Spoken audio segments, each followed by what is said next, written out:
If you're watching from Facebook, go ahead and give me a second while I bring up the. Whoop. Oh no no no no no no no no no no no no Instagram. Sorry, Instagram was trying to do a selfie. I am not the show. My work is. So, hello everybody. Um, if you are watching from Facebook, good evening. I usually get a few people on Facebook for second time around watchers. So I'm not going to wait too long to get started, but let me give you a little bit of background on what you're looking at. So this is a piece that I'm working on for a client. I can't walk away from this piece. I really like it. If you've been following me on Instagram, I've been posting pictures of the progress and stuff about it. But then I got here. Y'all, I have a tree problem. I have a tree problem in that I absolutely adore intricate, weird, and complicated branch structure in my pieces. Um, and so I got involved in this. Hey, Laura. I got up in the middle of this piece and I made some bad media choices. I'm traditionally trained as an oil painter, and sometimes I forget. I lose my mind when it comes to the palette, and so I wound up mixing gouache and ink, and it sucks. I was really, and then I knew it sucked. I knew it was going badly, but then I just kept going, and there was a point where I think it was by the time I was like contemplating repainting the trees back completely that I was like, no, you aren't that close to being done. And so I tore it in half to stop myself from keep going. Um, I was happy with some of the pieces of this work. I just tore it up and walked away and went to work on another project that night. So one of the things that I did was I took this as an opportunity to play around with ink. Now, when I say ink is a difficult media, the problem is that you can't fix it. You can't untoast the toast, as Ruff Ruffman likes to say. And so what I did was I printed out again, and whoa, sorry, Instagram. I printed it again, and I took this as an opportunity to tilt the camera a little bit, to play around with ink as ink. I'm thinking about doing a graphic novel project, which if you think I can do, that is a huge weightlifting. And so I printed this out to play with, and I don't dislike the results. I think it's a little more, it looks like a comic book page. It looks like something that you guys know, if you watch me constantly, I'm always erasing. I'm not a very confident drafts person. And while I see where this could come, I loved the dry brushing technique. I had a lot of fun. This was a lot faster than drawing those really precise shapes. But what I wound up doing was just letting myself play. That, and every time I started working on his eyes and his hands, which if you see my finger for reference, this isn't a huge composition. It's not a giant canvas. His face is about the size of my fingernail. My kids kept bumping into my chair. I didn't fuss them because, it was an exercise. It wasn't for finished work. But I made a very good decision, and I printed it again. And these are the benefits of printing, doing what I do, where I make a good solid drawing. I complete it to the line work abilities, and then I scan it and save it so that I can come back and I can screw up as much as I screwed up and still have something to come back to. So now I am on round 3 of this piece, and I'm happy with it. I'm working a little bit differently. The day that I spent with my inks, I've got some better ideas of how to make them work. I've got a better handle on ink as a tool and how I'm going to use it in this piece, because ink, this is going to be, well, it depends. It might wind up being, it's got hair stuck to my watercolor brush. It might wind up being a, stupid hair is being very insistent. It might wind up being a,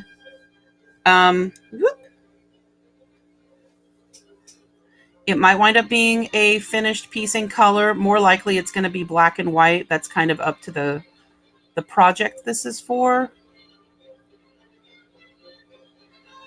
But I need to be able to render it in black and white. And ink is great for that. Ink is wonderful for making something that is for print media, because it is literally black and white.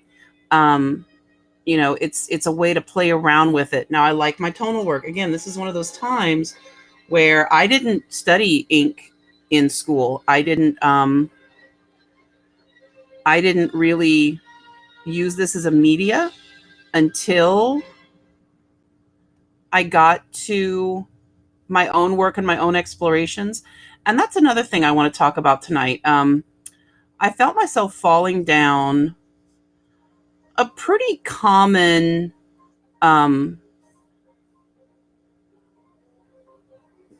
guess kind of delay tactic hole, those things that we do when procrastination hole, that's what it is. I have a few procrastination holes. They tend to be Netflix, childcare, and housework. But one of my, I think it's really funny, one of my more bizarre procrastination holes is that I will think that I need a different media. I felt myself wanting to stop my work and explore this idea of inking. You know, when I was watching my YouTube videos, I found myself watching some amazing videos on inking graphic novels. And like I said, I am considering a graphic novel project, but considering a graphic novel project in the way that I consider eventually being able to buy a car that no one's owned before. It's a distant future. But the allure that the problem isn't with the piece, it's the materials. The problem isn't with some technique you messed up, or a misplaced line, but maybe it's that new pencil you need. Maybe it's that you know, that brush, that sable brush. Maybe it's, you know, that specific shade of paint. Maybe it's that specific brush. Now, I used to beat myself up. One of the things I do wish I hadn't done when I was an undergrad was be so precious with my materials. I was neurotic. I had my liquid in a soap dispenser. I had my paints. I own one of those presses. I own one of those presses where I will squeeze every last, you know, drop out of a tube of paint.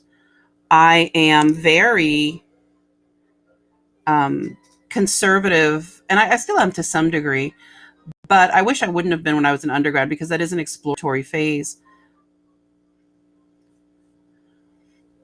But I allow myself, I joke all the time that I'm going to spend about $50 on any given project. I'm just going to. That's what I'm going to do. I am going to spend probably anywhere from $30 to $50 on some new doodad, some new gadget, some new brush, some new material, and I might not even use it. It might sit festering in my art box for months. Now, there are times when that has helped me. When I took a chance with gouache, which is an opaque watercolor, it was the reason I was able to make Bayou Ballet in the time frame that I did. I would not have been able to make that book without that media, because I'd never painted in gouache before. And if you haven't used gouache, it paints a lot like, it almost paints like oils for me. It is an amazing, for me, it's an amazing medium because as much as I used to love my oils, I don't really get to use oils these days. I just can't get in the headspace where I am zenned out. So in the case of gouache, yes, my materials fetishization paid off for me. But most of the times, like case in point, I ordered a more fine tipped aqua brush because I love these. These are water brushes. I use them all the time. They're great. If you do try to get some, look for the ones with a little button. I find these just being able to do like, boop. I think you can see that little bead coming off the brush. Being able to have that sort of control, I find is awesome. But these are also really good if you see these blue ones. The ones that are just look like clear plastic, no, those aren't so great. They're hard to squeeze. They clog pretty easily. I haven't found the ones just like a clear, straight plastic tube. I bet you I've got one somewhere on hand because I ordered a bunch of them when I was in, like the ones that kind of look like this. Like I don't even have water in this one. This one came for free with with some watercolors my daughter got. If they just look like a clear plastic tube, like really tiny Tupperware, not the best ones. I like the ones with the button, and I like the ones that have this like sort of amphora figure, except these do suck the ink back up into it. So the pink ones with the button don't. So yeah, like with the water brushes, with the gouache, every once in a while, I wind up, that 20, 30 midnight ordering run, because I do live well and far away from any possible art supply store. It pays off and I find something that helps me make my work. But most of the time, it's just me second guessing myself in a really interesting and creative way. And I'm like, oh, I have to wait for the order to come in. I can't work on that project yet. And I found myself doing that with the inks because, like I said, inking. I should put off this project that I really, really, really should not, and just work on my inking technique, and that's going to be fun. And instead, I just gave myself some space. I let myself accept that by approaching a media that I'm not terribly familiar with, or I'm not as comfortable with inks as I am with gouache and with regular pigmented paint, I'm just not as experienced with it. It's not my primary media. I use it a lot now, but it's a recent addition to my arsenal. I'd messed up, I burnt the toast. I put too much baking soda in the muffins, and I walked away from it, but instead of being super mad at myself, and instead of being, so downtrodden on myself, the way that people can be, especially when you're a quote unquote professional, or you're the piece is something that you're taking very seriously, even if you're not a professional, if it's something you're doing for, yourself, that's really meaningful to you, or if it's a piece that you've put a lot of work into, it's hard. It's hard to sit there and say, oh my God, I have to start again. I have to do this again. And it would be so easy if this wasn't, it would be so easy to just walk away and to just, be aggravated and just not even let yourself paint because, oh my God, you screwed up. You screwed up this piece. I don't have the luxury of doing that. I have to finish this piece. And so I let myself play, and I let myself take the image, which I do love, regardless of how I goofed up the trees in the last one, this image, not the least of which because it totally looks like my baby brother. I didn't mean for it to, but it totally looks like my baby brother, Ethan. And I let myself play with it, be creative with it, and then came back to it again with a better understanding of where I screwed up. Where I completely messed up the piece was overcomplicating this section, right? These trees, which, sweet, sweet tedium. I love painting intricate trees. I love painting branches intersecting. I love painting complicated foliage. I wish I was one of those people that could just like whoop, whoop, whoop, and then put some Charlie Brown fluff on the top and like, boom, tree done, and then walk away. And I have so many books and illustrators that I adore that is their tree. And that is just not my tree. My tree is probably going to look like, some neurotic nightmare. And that's my tree. That's the trees that I enjoy drawing. Especially for this, where the man's supposed to be like lost in the marsh, in the swamp, in the Atchafalaya. It needs to be a menacing clump of trees. This couldn't be a happy, I guess, a menacing Charlie Brown kite tree. And so, if you find yourself where you have messed up a piece, where you have spilt your ink on the table, where you have goofed up beyond goofing, it's okay. It's fine. Give yourself space. Give yourself a little time. Don't be afraid to walk away from a piece. You can't, there's only so much paper. You can only correct so much times, unless you're working in wax. If you're a bronze sculptor working in wax, or a jeweler working in wax, or if you are a potter who can literally take the exact same clay, there's sometimes you just gotta rip it in half, walk away, let yourself come down, let yourself reassess, start over, and usually the results are going to be a whole lot better.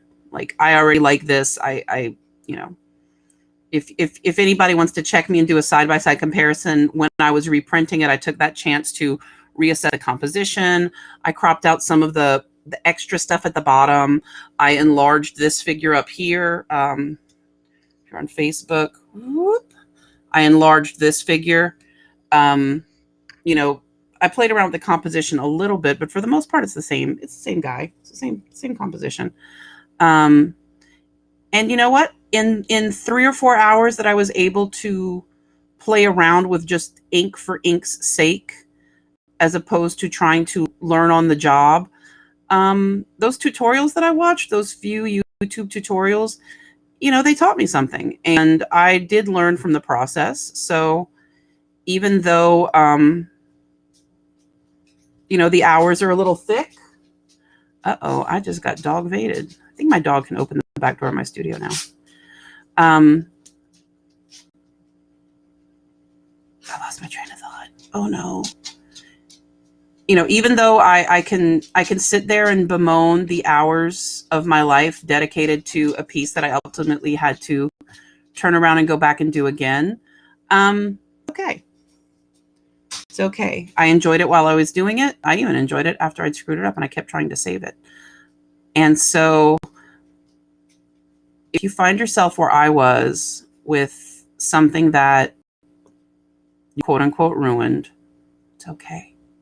It's okay. You have my permission to get mad at it, to throw it away, and to start over.